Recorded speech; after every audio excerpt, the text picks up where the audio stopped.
Hasil akhir Indonesia menghadapi Arab dimenangkan oleh Arab dengan skor 2-3. Ya, ini merupakan laga pertama Indonesia dalam kualifikasi Piala Dunia round 4. Jadi kita akan main 2 kali dalam sistem grup. Kita satu grup dengan Arab, Indonesia dan Irak. 3 tim saja di mana kita akan bertemu Arab sudah hari ini. Nanti Minggu dini hari waktu Indonesia Barat itu akan menghadapi Irak.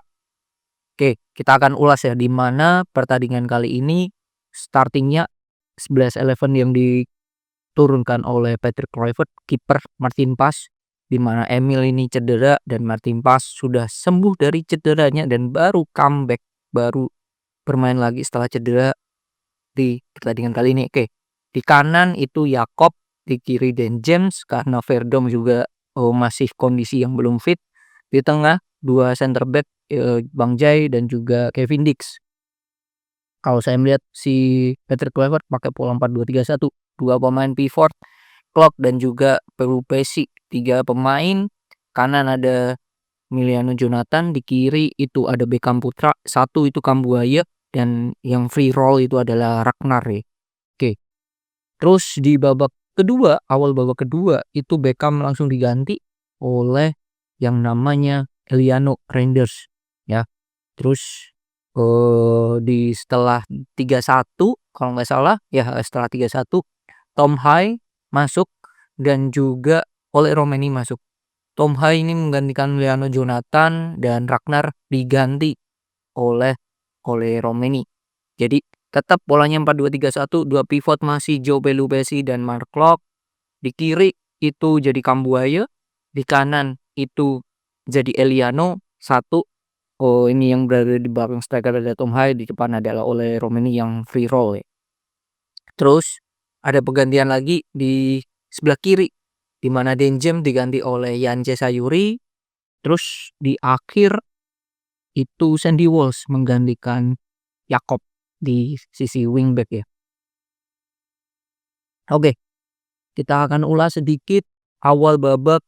Kita dapat penalti menit awal-awal dan memang jelas penalti cross sundulan dari Kevin Dix mengenai tangan dari pemain Arab, benar-benar layak penalti dan penalti. Kita unggul 1-0.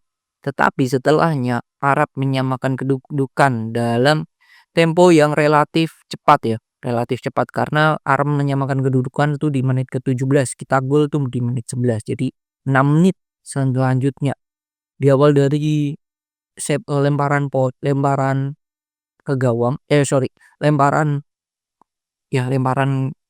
bola dari pinggir yang dilempar oleh yang namanya Yakob ya sebelah kanan. Clearance dari si Kevin Dix tidak terlalu sempurna karena pressing yang ketat dari pemain Arab. Bola dapat di Mark Klok pun juga sama, clearance-nya juga tidak tepat. Jadi yang membuat bola dapat dari Arab, dia mengcapping Jay Ises terus melakukan shoot.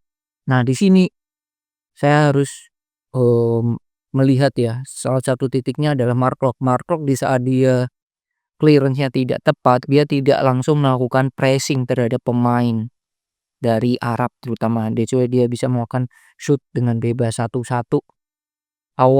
Terus masih di babak pertama di menit petaka itu ada di menit ke-36 di mana Arab dapat tendangan penalti. Pemain Arab melakukan crossing di sisi kanan penyerangan mereka atau sisi kiri pertahanan kita. Beckham 2 kali di capping terus melakukan crossing. Nah, ini menurut saya kesalahan yang dilakukan oleh Yakob. Harusnya dia tidak usah menarik baju dari pemain Arab deh. Dan pemain Arab ini cerdik memanfaatkan sedikit celah, mereka akan ya melakukan drama itu. Dan secara VAR dicek memang benar-benar ditarik meskipun sebentar, tapi benar layak penalti itu. Jadi 2-1 meskipun kita harus ambil catatan ya, Martin Pas tuh berhasil sempat menepis tendangan dari pemain Arab ya nomor 9. Tapi keras banget memang. Shootnya keras banget yang membuat ya gol gitu. selesai babak pertama 1-2 ya untuk Arab. Terus di babak kedua, nah ini kembali petaka ada di Indonesia terutama di lini tengah. Di lini tengah pemain Arab berhasil melakukan shoot di mana tidak ada pemain tengah yang melakukan blok di situ. Yang mencoba ngeblok itu adalah Jay Ises. Bola dapat dihalau oleh Martin Pass, tapi rebound dapat pemain nomor 9 dan reboundnya itu di posisi Yakob Sayuri yang telat mundur. Gol 3-1. 3-1. Tapi sebelum itu Martin Pass melakukan save yang gemilang. Setelah itu atau sebelumnya dia melakukan save yang gemilang di mana kombinasi dari sisi penyerangan sebelah kiri atau kanan pertahanan kita itu di-expose dan mereka melakukan chip pemain kapten kalau nggak salah pemain dari Arab dan disundul itu tepat di garis ya si Martin Pass menghalunya. Luar biasa Martin Pass pertandingan di Kamis dini hari ini. Luar biasa save-save-nya, gemilang banget. 2-1-3 terus kita dapat penalti di mana long dari pemain Indonesia direct, saya lupa apakah Martin Pass atau siapa, long pada Ole Romani fighting spiritnya oke dan membuat pemain nomor 13 kalau nggak salah dari Arab melakukan handsball di kotak penalti, layak penalti. Tapi sebelumnya ada peluang sebelum Indonesia memperkecil 2-3. Indonesia sempat dapat peluang di mana Mark Klok melakukan umpan terupas bagus banget ke Eliano menit 80. Eliano itu melakukan capping sekali, dia langsung crossing dan bolanya itu diantara dua pemain. Nah sedangkan dua pemain Arab ini diantaranya itu adalah Ole nge-shoot meskipun pelan, tapi di sini kita melihat bahwa visi Mark Klok oke dan Eliano juga oke. Tidak langsung melakukan crossing, dia coba capping dulu dan melihat pergerakan Ole Romani dan Ole pun cerdas. Ini salah satu kepintaran dari Ole ya, itu berdiri di antara dua striker dan dua back dan which is good. Meskipun shootnya pelan, tapi itu hal yang credit point yang bagus banget. Ya, setelah itu terus tadi penalti dieksekusi lagi oleh Kevin Dix 2-3. Asa mulai terbangun dari Indonesia.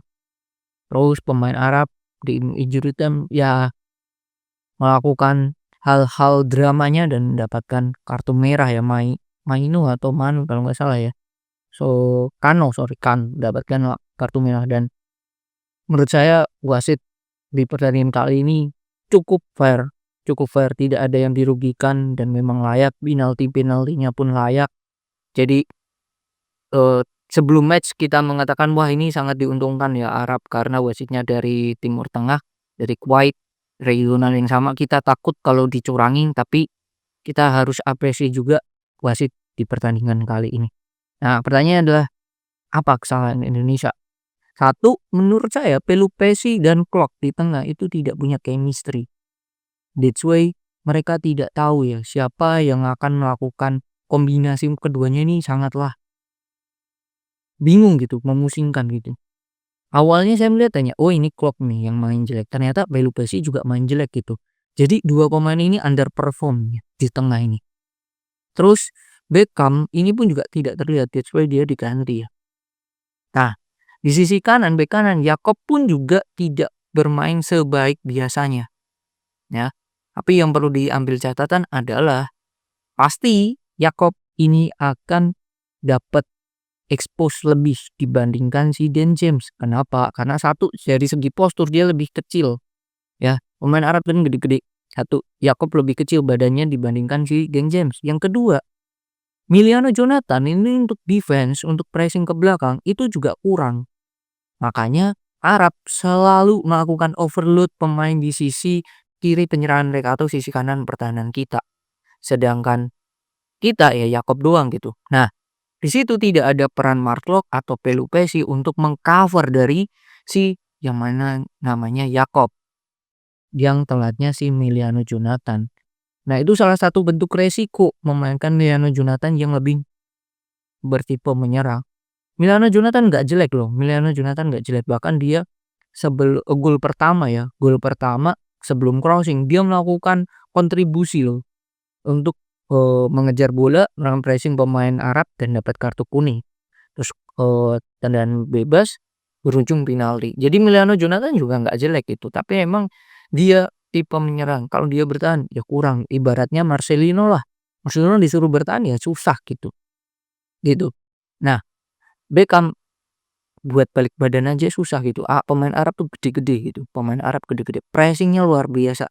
Ground duelnya, ground di bawahnya tuh luar biasa pemain Arab itu. Itu kita harus apresiasi ya. Jadi mereka pasti akan tempel. Mereka tempel, tempel, tempel yang membuat kita tidak tenang. Saat kita mau mendapat bola, tengah itu nggak ada kelimpungan, bingung maunya mau kayak gimana dan lain-lain.